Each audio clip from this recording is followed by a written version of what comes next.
Hi, my name is Cheyenne, and I chose Lewis for the EHR case study. And to answer the question, was bias present? Yes, bias was present, and it was demonstrated by the provider, Dr. Chamberlain. So he did mention that in the notes he was unsure of how the patient developed his ulcer and his lymphedema, and they claimed that his weight was exacerbating the whole issue of why he was not getting better. So they weren't necessarily trying to figure out what was going on, but all they did was provide the patient with wound care. I think the next best step here is to talk to the healthcare provider privately in a room and ask, why do you think his weight is exacerbating the lymphedema and his ulcer? And just remain calm and professional in this situation. And from there, I would say something like, I do understand the patient is obese, but it is not the main diagnosis. The patient was able to talk with the dietitian, and the dietitian did mention that he had a diet of low salt and low fat. So, right there shows that his weight wasn't really an issue in the first place.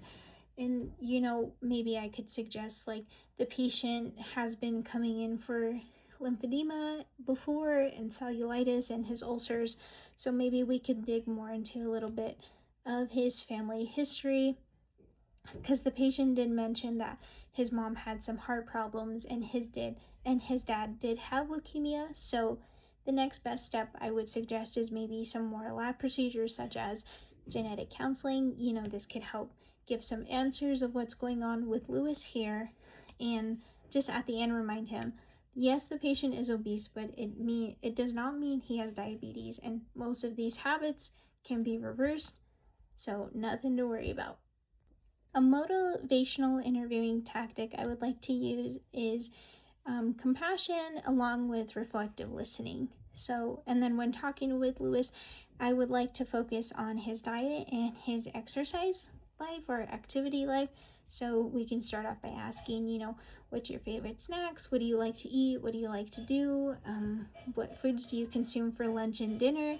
And if the client likes to do any activities, we can initiate some change talk and start to talk more about low impact workouts such as aerobics, or possibly even suggesting walking outside with his cats if he feels like. One strategy I think to decrease weight bias would be evoking empathy, and that means understanding the lived experience of another and being able to communicate that understanding to help increase therapeutic care.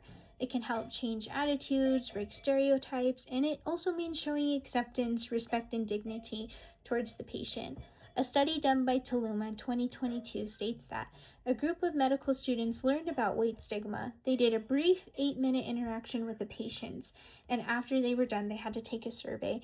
And there were improvements made that the students developed. They were slightly doing stereotyping the patients, but they did learn that their emotions that they had did change their own thinking. So they did take that with them into their future practice.